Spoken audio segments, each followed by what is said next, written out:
بسم اللہ الرحمن الرحیم۔ اللہ رب کریم کا احسان ہے کہ وہ ہم کو قرآن پاک تراویح میں سننے کی توفیق بخش رہا ہے۔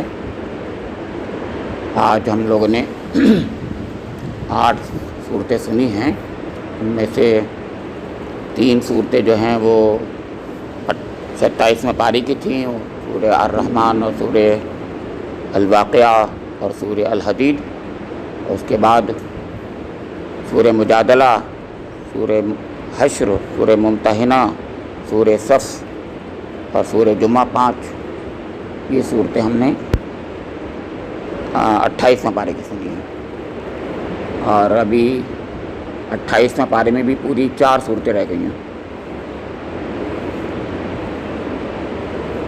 بس یوں کہیے گا، سورہ صف جو ہے، سورہ صف پہ نصف ہوتا ہے، ایک سورہ اور پڑھ گئی ہے، ایک پارے سے کچھ زیادہ، اتنا زیادہ پڑھا ہے کہ سورہ جمعہ انہوں نے اور پڑھ لی ہے،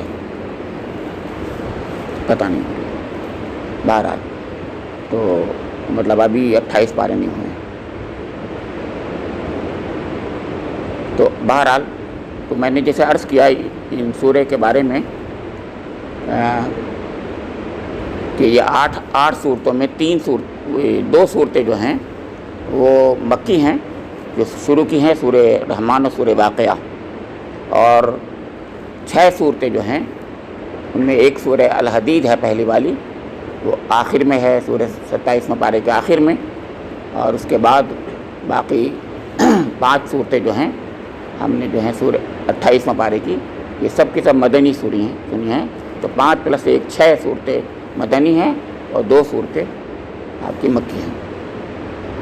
ان میں سے 4 مصبحات ہیں، ایک مصبحات میں سے سورہ تغابن رہ گئی ابھی، تو سورہ تغابن آخری مصبحات میں سے ہے، وہ یسبح سے شروع ہوتی ہے، پہلی 3 جو ہے سبحہ سے شروع ہوتی ہیں، سورہ الحدید بھی سبحہ ہے، سورہ حشر بھی سبحہ ہے، اور سورہ الصف بھی سبحہ ہے، اور اس کے بعد چوتھی جیسے کہ میں عرض کر رہا ہوں سورہ جمعہ ہے یسبح ہے، اور 5ویں جو ہے یسبح پھر ہے سورہ تغابن۔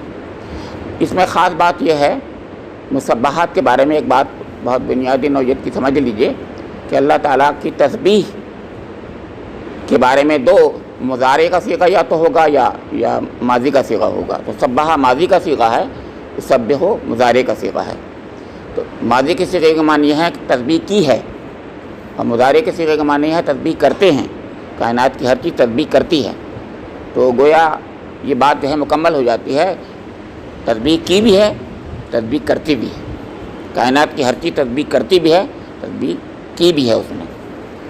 تو مصبحات کے بارے میں بہت بنیادی نوعیت کی بات یہ سمجھنے کی ہے کہ اس کے اندر جو ہے اللہ تعالیٰ نے جو بات شروع کی ہے، میں آپ کو آیات بھی پڑھ کے سنا دیتا ہوں، وہ کیا آیات تھیں، کیسے وہ شروع ہوئی ہیں۔ تو سورہ حدید ایسے شروع ہوئی ہے کہ سبح للہ ما فی السماوات والارض وہو العزیز الحکیم۔ سورہ مجادلہ تو خیر دوسری ہے، اور سورہ حشر جو ہے سبح للہ ما فی السماوات وما فی الارض وہو العزیز الحکیم، اور سورہ الصف جو ہے سبح للہ ما فی السماوات وما فی الارض وہو العزیز الحکیم۔ سورہ جمعہ جو ہے یسبح للہ ما فی السماوات وما فی الارض الملک القدوس العزیز الحکیم، اور سورہ تغابن یسبح للہ ما فی السماوات وما فی الارض ولہ الملک ولہ الحمد وہو علی کل شیء قدیر ہے۔ تو اس میں آپ دیکھ رہے ہیں آسمانوں زمینوں میں تسبیح کا ذکر اللہ تعالیٰ کی ان آیات کی پہلے فتوحات کہتے ہیں اس کو، فتوحات میں ہے۔ اور دوسری چیز یہ ہے اللہ تعالیٰ کی صفت عزت اور صفت حکمت، العزیزیت اور حکمت، اس کا سب میں ذکر ہے، تقریباً سب میں عزیز الحکیم اس طریقے کا ہے۔ تو اس کا مطلب اللہ تعالیٰ کی 2 صفات کا حوالہ ہے، اور اللہ کائنات میں جو ہے یہ زمین و آسمان جتنی چیزیں ہیں اس کی تسبیح بیان کرتی ہیں۔ یہ کیوں ایسا ہے، یہ سوال ہے ذرا سا جو آج میں اس طرف لوں گا، کیونکہ میں سوچ کے کچھ اور آیا تھا اور تب بگڑ گیا معاملہ۔ خیر، تو میں اب بتانا چاہتا ہوں آپ کو کہ یہ اس میں کیا بات خاص ہوتی ہے۔ بات خاص یہ ہوتی ہے کہ اللہ تعالیٰ کی صفت، اللہ تعالیٰ کی تسبیح کی ضرورت کیوں پیش آتی ہے۔ اس سے پہلے بھی میں نے سبحان الذی اسریٰ میں بتایا تھا کچھ، اب میں دوبارہ سے اس بات کو ذرا اور کھولتا ہوں۔ تسبیح کی ضرورت جب پیش آتی ہے جب انسان اپنے رب کے بارے میں منفی خیال اس کے ذہن میں اتر جاتا ہے یا آ جاتا ہے، ایک نگیٹو خیال اس کے اندر آتا ہے کہ یہ بات سمجھ میری نہیں آ رہی، جیسے آج میرے ذہن میں کچھ نہیں آ رہی باتیں، کچھ میرے ذہن میں بھی کچھ آج نگیٹو چیزیں ہیں، اللہ مجھے معاف کرے۔ تو ایسے ہی جو نگیٹو چیزیں آتی ہیں وہ میں کلام کے بارے میں تو نہیں ہے، میرا تو کچھ اور کسی اور طرف ہے میرا ذہن، لیکن بہرحال کلام کے بارے میں اللہ تعالیٰ کے بارے میں جب یہ باتیں آتی ہیں تو تب وہ چیز خاص طور سے اس کی طرف توجہ جاتی ہے۔ میرا تو اللہ کا شکر ہے اس طرف وہ چیز نہیں ہے جو نگیٹو کہیں اور گیا میرا خیال، تو میں جو ہوں اس طرف میرا توجہ گئی، بتا رہا ہوں کہ آسمانوں اور زمینوں میں جو کچھ بھی ہو رہا ہے اللہ کی مشیت کے تحت ہوتا ہے اور اس کے اندر کوئی نہ کوئی خیر کا پہلو ہوتا ہے۔ ہو سکتا ہے آج کے بھی معاملات میں کوئی خیر کا ہی پہلو ہوگا، خیر کا پہلو ہوتا ہے، ہم نہیں سمجھ پاتے اس کو، اور اس کو نہ سمجھنے کی وجہ سے ہم اس کے بارے میں تشکیک، ریب، ڈاؤٹ کچھ کرنے لگتے ہیں، اور یہ بہت خطرناک چیز ہے۔ تو اللہ تعالیٰ نے جو تسبیح کا عمل بتایا ہے ہمیں، اس کے پیچھے یہی مقصد ہے کہ ہم اللہ تعالیٰ کو پاک، منزہ ہر عیب سے مانیں، کہ اس کے نہ وہ ہر شرک سے پاک ہے، پہلے تو بنیادی بات یہ ہے، ہر شرک سے پاک ہے، ہر عیب سے پاک ہے، ہر گندگی سے پاک ہے، اور کوئی بھی اس کے اندر کسی قسم کی نگیٹیوٹی نہیں ہوتی۔ اللہ تعالیٰ نے جو کچھ بھی کیا ہے سب خیر کے تحت کیا ہے، اور سب کچھ بہتری کرتا ہے، اور سب کچھ اس نے جو کچھ بھی کیا ہے اور وہ بہت زبردست ہے اور بہت حکمت والا، یعنی حکمت کے تحت کچھ بات ہو رہی ہے جس کو ہم نہیں سمجھ رہے ہیں۔ الحکیم کی طرف توجہ دلاتا ہے اللہ تعالیٰ، وہ یہ ہے کہ کوئی حکمت ہے جس کی وجہ سے اللہ تعالیٰ نے یہ بات ایسے کہی ہے، ہمارے امتحان کے لیے بھی ہو سکتا ہے وہ، اور وہ بہت زبردست ہے، وہ سب کچھ کر سکتا ہے، لیکن اس نے ایسا نہیں کیا، ہو سکتا ہے مہلت دے رہا ہو، یہ یوں پہلو آتا ہے اس کے اندر کہ وہ مہلت دے رہا ہوگا ان لوگوں کو کہ ٹھیک ہے ان کو اور موقع دے دو، ان کو اور موقع دے دو جو کافر ہیں، جو مشرک ہیں، ان کے لیے۔ تو اس لیے اللہ تعالیٰ نے یہ مسبحات کا ایک خاص طور سے جو ہے ایک آخر میں ایک کلسٹر رکھا ہے۔ وہ کلسٹر رکھنے کا مطلب مقصد یہ ہے کہ اپنے اندر انسان اب ساری نگیٹیوٹیز کو نکال دے، ساری منفی خیالات کو نکال دے، اس کے بعد پھر مثبت خیالات کو رکھ کر کے پھر جو ہے اب اگلی صورتوں کو سنیں اور پڑھے، یہ مطلب میں نے کہا ہے۔ آگے کی صورتیں جو ہیں اس میں سب ہر قسم کی چیزیں ہیں، اس میں بتا دوں آگے جو ہیں جو 29واں پارہ ہوگا وہ اور 30واں پارہ دونوں مل کر پورا نظام ہدایت کا پورا نقشہ ہے اس کے اندر، میں بتا دوں آپ کو، اس میں ہر چیز ہے اس کے اندر، اس میں خاص طور سے ویلیوز ہیں، انسانی زندگی کی ہدایت کا پورا نقشہ ہے اس کے اندر، اور یعنی اس سے پہلے جو کچھ بھی ہے وہ بنیادیں ہیں، ایک عمارت بھی ہے اور بنیادیں ہیں، لیکن آگے کے 2 پارے جو ہیں یہاں سے جو بھی کہیے گا اس کے بعد سب کچھ جو ہے ایک جیسے کہتے ہیں دوبارہ سے ایک جھلک دکھانا ہوتا، مقصد یہ ہے اس کے اندر، یعنی اس سے پہلے پورا قرآن بتا دیا اور اس کے بعد دوبارہ سے ایک گویا ایک ریویژن ہوتا ہے۔ تو پوری زندگی کا ایک نقشہ، ہدایت کا نقشہ، جسے میں نے ڈیوائن سسٹم آف گائیڈنس کہا تھا، divine system of universal guidance کہا تھا، وہ divine system of universal guidance جس کو پچھلے سال میں بولتا تھا، اس کی بات آپ سوچئے، یعنی اس کے اندر وہ سسٹم میں ویلیو سسٹم بہت امپورٹنٹ ہے۔ انسانی زندگی میں کچھ عادتیں آنی چاہیے، کچھ ویلیو آنے چاہیے، کچھ کمیوں کو دور کرے پہلے، تو جیسے میں نے بتایا اس میں کمیوں کو دور کرنے کے بعد پھر اس کے اندر ویلیو سسٹم اس کے اندر جو ہے پوری طریقے سے یعنی اس کے اندر جاگزیں ہو جائے، بالکل پوری طریقے سے اس کے اندر مزین ہو جائے، وہ پوری طریقے سے اس کے اندر پورے طریقے سے وہ یعنی پورا چلتا پھرتا وہ انسان نظر آئے، اس میں ویلیو سسٹم نظر آتی ہوں، اس میں ٹریڈیشنز بھی ہیں، اس میں ویلیو سسٹم بھی ہیں، اس میں روایتیں بھی ہیں، اس کے اندر آخرت کا بہت نقشہ، پیارا نقشہ ہے، اس میں توحید بھی ہے، اس میں رسالت بھی ہے۔ توحید کو کیونکہ بار بار کہا جا چکا، تو رسالت کا زیادہ، رسالت اور رسالت کے ساتھ میں آخرت کا نقشہ 29ویں اور 30ویں پارے میں آپ کو نظر آئے گا، اور پھر ویلیو سسٹم آئے گا۔ تو اس سے پہلے ہمیں ایک نگیٹیوٹی سے نکالنا مقصود تھا، تو ان میں سب صورتوں میں یہ ہے مقصد، یہ ہے صورتیں آپ کی سورہ حدید سے۔ اب سورہ حدید سے شروع ہوا، تو سورہ حدید میں وہ کیا نگیٹیوٹی تھی، اس میں کیا ہے؟ اس سے پہلے ایک بات شروع کرتا ہوں، اب میں دوسرے انداز سے لیتا ہوں۔ بات یوں شروع ہوئی کہ سورہ الرحمن ہے، سب سے پہلے سورہ الرحمن ہے۔ رحمان صفت رحمت اللہ تعالیٰ کی، وہ صفت رحمت جس میں جوش ہی جوش پایا جاتا ہے، ایسی صفت رحمت جس میں ہر وقت جوش ابلتا ہے اللہ تعالیٰ کا۔ تو گویا اس کے اندر اس میں انسانوں کو اور جنوں کو باقاعدہ مخاطب کر کے یہ کہا جا رہا ہے کہ اے جنوں اور انسانوں، تم اپنے رب کی کن کن نعمتوں کو، کن کن اس کی اللہ کی جو ہے شانوں کو، اللہ تعالیٰ کی کن کن اللہ تعالیٰ کے کن کن نشانیوں کو جھٹلاؤ گے۔ کائنات میں پھیلی ہوئی نشانیاں بھی ہیں، اللہ کی شانیں بھی ہیں، اللہ کی صفات بھی ہے، اور مختلف قسم کی چیزیں جو ہیں وہ نعمتوں کی شکل میں ہیں۔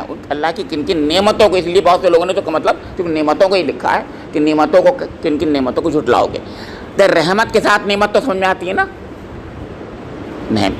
رحمت ہے تو نعمت ہونی چاہیے۔ تو زیادہ تر تو نعمتوں کا ہی تذکرہ ہے، لیکن جہنم کا بھی تذکرہ ہے، اس لیے شان ہے اس کی، اس شان کا اظہار بھی کرتا ہے وہ۔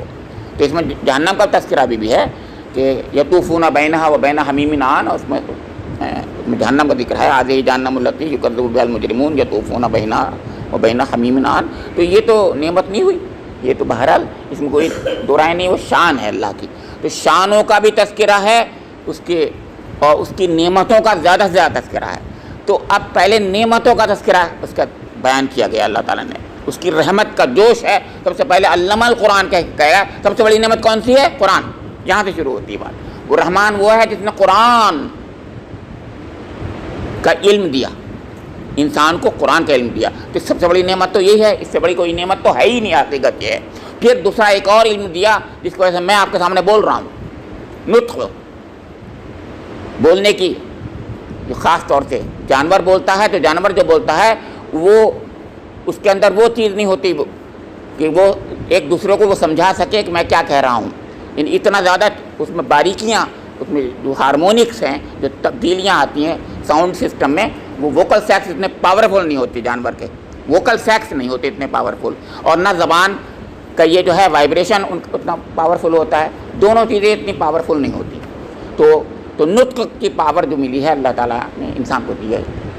علم الانسان خلق الانسان علمہ البیان، بیان کی جو صفت ملی ہے اللہ تعالیٰ نے بھی دی ہے۔ یہ بیان کہتے ہیں کھولنے کو، بتا دوں آپ کو، نریشن کو بھی کہتے ہیں اور کھولنے کو بھی کہتے ہیں، یعنی جو بات کہنا چاہتا ہوں معافی ضمیر کا اظہار بہترین طریقے سے کر دینا۔ بیچارہ جانور یہی تو نہیں کر پاتا، تو معافی ضمیر کا اظہار نہیں کر پاتا، وہ اندر جو اس کے ایکسپریس نہیں کر پاتا، تو بہترین یہ دوسری نعمت آئی۔ دیکھیے شروع کیجیے، الرحمن علم القرآن خلق الانسان علمہ البیان، انسان کو بنایا اور اس کو اس قابل بنایا کہ بیان کر رہا ہے۔ پھر اس کے بعد پھر اور تمام اور نعمتوں کا ذکر کرتے چلا گیا اللہ تعالیٰ۔ یہ بڑی یہ چیز ہے۔ اب اس میں 31 بار یہ فَبِأَيِّ آلَاءِ رَبِّكُمَا تُكَذِّبَانِ آیا، 31 بار، اسے آیت ترجیعی کہتے ہیں، ترجیح کہتے ہیں اس کو، بار بار پلٹ کر آ جانا، ترجیح،